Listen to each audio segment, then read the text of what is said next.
Hi hello എല്ലാവർക്കും പുതിയൊരു വീഡിയോയിലേക്ക് സ്വാഗതം. ഹേമ കമ്മിറ്റി റിപ്പോർട്ട് പുറത്തു വന്ന ഈ ഒരു സാഹചര്യത്തിൽ ഈ റിപ്പോർട്ടിനപ്പുറത്തേക്ക് മറ്റൊരു ചർച്ചാ വിഷയം കൂടി മുന്നോട്ട് വരുന്നുണ്ട്. അതായത് ഈ പറയുന്ന താരസംഘടനയായിട്ടുള്ള അമ്മയിൽ നിന്ന് വിലക്കേർപ്പെട്ട തിലകൻ സാറിൻ്റെ പലതരത്തിലുള്ള ഇൻ്റർവ്യൂകൾ ഇപ്പം ഏറെ വിവാദങ്ങൾക്ക് തിരികൊളുത്തിയിട്ടുണ്ട്.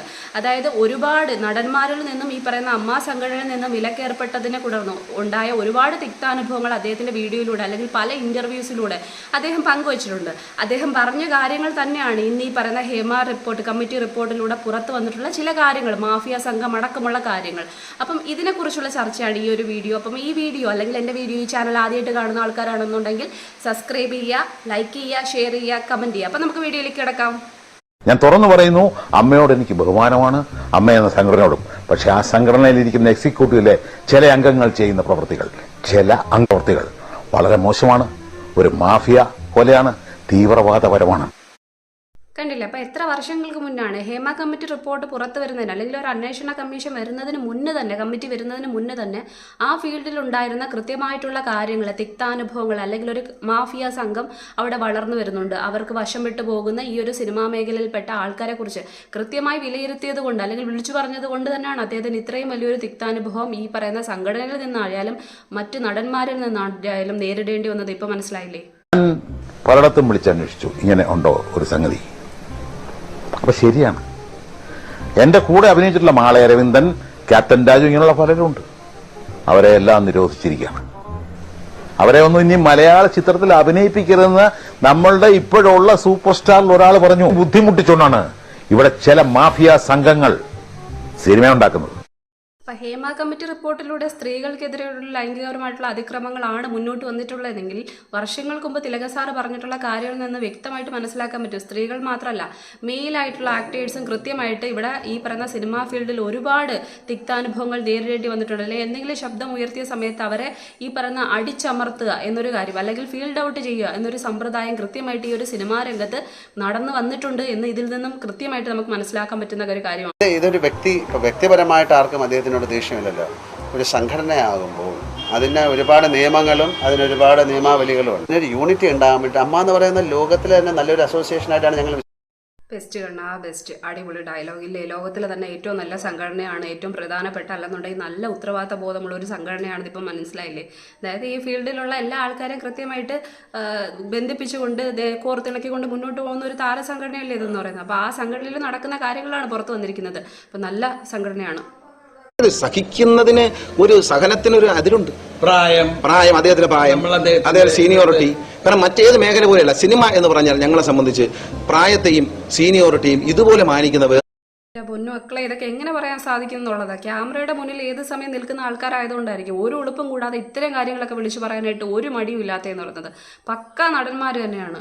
അഭിനയത്തിനും ഈ പറയുന്ന കണക്ക് ഇവർക്കൊക്കെ തന്നെ ദേശീയ അവാർഡ് കൊടുക്കേണ്ടതെന്ന് പറയുന്നത്. ഈ പറയുന്ന സീനിയോറിറ്റി നോക്കിയിട്ട് അല്ലെങ്കിൽ പ്രായം നോക്കി ബഹുമാനിക്കുന്ന ആൾക്കാരാണ് ഒരു വശത്ത് ആ മനുഷ്യനെ പിടിച്ചിരുത്തിയെന്ന് പറയുന്നത്. ഒരു തരത്തിലും ആരും സിനിമ കൊടുക്കരുതെന്ന് പറഞ്ഞിട്ട് ആ സംഘടന വിലക്കുകയും ബാക്കിയുള്ളവരെ അത്തരത്തിൽ ആരും തന്നെ അഭിനയിക്കാനായിട്ട് ഇടം കൊടുക്കരുതെന്ന് പറഞ്ഞ് നടക്കുകയും ചെയ്തെന്ന് പറഞ്ഞാൽ സീനിയോറിറ്റി കൂടുതലായതുകൊണ്ടും ബഹുമാനം കൊടുക്കുന്ന ഒരു സംഘടന ആയതുകൊണ്ടുമാണ്. തൊഴിലാളിയുടെ തൊഴില് നിഷേധിക്കലാണോ ഉപരോധിക്കലാണോ ഒരു സംഘടനയുടെ കർമ്മം? ഏറെ വിവാദമായിട്ടുള്ള ഒരു പരാമർശം, അല്ലെന്നുണ്ടെങ്കിൽ നമ്മൾ ഒരുപാട് ചിന്തിപ്പിക്കേണ്ട വിഷയം എന്ന് പറയുന്നത്, അതായത് ഒരു താരസംഘടന, അതിൽ ഈ പറയുന്ന എല്ലാവരും കലാകാരന്മാരായിട്ടുള്ള ആൾക്കാരാണ്. അവരെല്ലാവരും അഭിനയിച്ച് തന്നെയാണ് ജീവിക്കുന്ന ആൾക്കാരാണ്. അത് ഈ പറയുന്ന സീരിയലായാലും സിനിമയായാലും നാടകമായാലും എന്ത് തന്നെ ആയാലും കല തന്നെയാണ്, അഭിനയം തന്നെയാണ്. അപ്പോൾ അതിൽ കൃത്യമായിട്ട് അഭിനയിക്കാൻ ഒരു കഴിവില്ലാത്ത ഒരാൾക്ക് ഒരിക്കലും പിടിച്ചു നിൽക്കാൻ കഴിയില്ല. അപ്പം ഈ ഒരു വ്യക്തി, തിലകൻ എന്ന് പറയുന്ന വ്യക്തി, ഇത്രയും വർഷം പിടിച്ചു നിൽക്കണമെങ്കിലും അദ്ദേഹത്തിൻ്റെ ആ ഒരു അതുല്യ പ്രതിഭ അല്ലെങ്കിൽ അദ്ദേഹത്തിന് അഭിനയിക്കാനുള്ള ആ കഴിവിനെ ആർക്കും തന്നെ ചോദ്യം ചെയ്യാൻ കഴിയില്ല. അങ്ങനെ ഒരു മനുഷ്യനെ ഒരു താരസംഘടന കൃത്യമായിട്ട് ഒരാളും അഭിനയിപ്പിക്കരുത്, അല്ലെങ്കിൽ ഈ സിനിമാ ഫീൽഡിൽ നിന്ന് തന്നെ തുടച്ചു മാറ്റുന്ന തരത്തിലേക്ക് ഒരു പ്രവൃത്തി ചെയ്തിട്ടുണ്ടെങ്കിൽ, ഒരു വിലക്ക് ഏർപ്പെടുത്തിയിട്ടുണ്ടെങ്കിൽ അതിന് എന്തുമാത്രം അർഹതയാണ് ഇവർക്കുള്ളതെന്ന് ആലോചിച്ച് നോക്കി. അവരെ പോലെ തന്നെ അഭിനയിക്കുന്ന ഒരാളാണ് അദ്ദേഹം എന്ന് പറയുന്നത്. അദ്ദേഹത്തിന്റെ അഭിപ്രായം, വ്യക്തി സ്വാതന്ത്ര്യം കൃത്യമായിട്ട് നിലനിർത്താൻ അല്ലെങ്കിൽ വിളിച്ചു പറയാനുള്ള അവകാശം ഭരണഘടന, കോൺസ്റ്റിറ്റ്യൂഷൻ നമുക്ക് നൽകുന്ന മൗലിക അവകാശമാണ്. അപ്പോൾ ആ അവകാശത്തെ ചോദ്യം ചെയ്യുന്ന തരത്തിലേക്ക് വലിയൊരു സംഘടനയായിട്ട് ഉയരേണ്ട അല്ലെങ്കിൽ വലിയൊരു താരപരിവേഷമൊന്നും ഈ പറയുന്ന അമ്മ സംഘടനയ്ക്ക് കൊടുക്കേണ്ട ആവശ്യം ആവശ്യമില്ലല്ലോ. അതിൽ ഇല്ലാന്നുണ്ടെങ്കിൽ അദ്ദേഹത്തിൽ നിന്ന് പുറത്താക്കിയിട്ടുണ്ടെന്നുണ്ടെങ്കിൽ അദ്ദേഹത്തിന് മറ്റു വിലക്കുകൾ ഏർപ്പെടുത്തേണ്ട ഒരു കാര്യം ഉണ്ടായിരുന്നില്ലല്ലോ.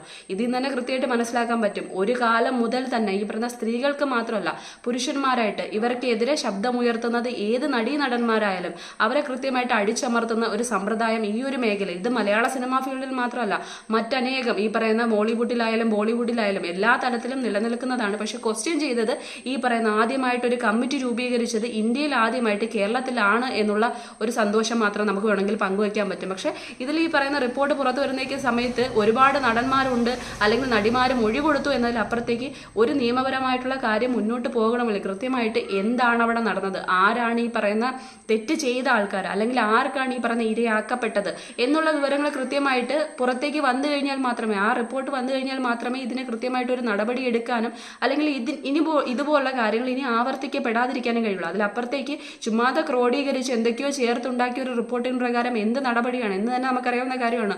പല പല വാർത്തകൾ കേട്ട സമയത്ത് മന്ത്രിമാരടക്കം അല്ലെങ്കിൽ സിനിമാ ഫീൽഡിൽ വർക്ക് ചെയ്യുന്ന ഒരുപാട് പ്രമുഖരടക്കം പറഞ്ഞ കാര്യങ്ങൾ എന്ന് പറയുന്നത് എന്തെങ്കിലും ഉണ്ടായിട്ടുണ്ടെങ്കിൽ പിന്നീട് വിളിച്ചു പറഞ്ഞിട്ട് കാര്യമില്ല, അല്ലെങ്കിൽ ഇതിൽ കേസെടുക്കാൻ പറ്റുന്ന തരത്തിലേക്ക് ആരും റിപ്പോർട്ടുമായിട്ട് വന്നിട്ടില്ല, അല്ലെങ്കിൽ ആരും പരാതി പറഞ്ഞിട്ടില്ല എന്നുള്ള കാര്യങ്ങൾ തന്നെയാണ് പുറത്തേക്ക് വരുന്നത്. അപ്പോൾ ഈ ഒരു റിപ്പോർട്ട് കൊണ്ട് എന്താണ് വലിയ പ്രസക്തി എന്നുള്ളതാണ് അടുത്ത ക്വസ്റ്റ്യൻ എന്ന് പറയുന്നത്.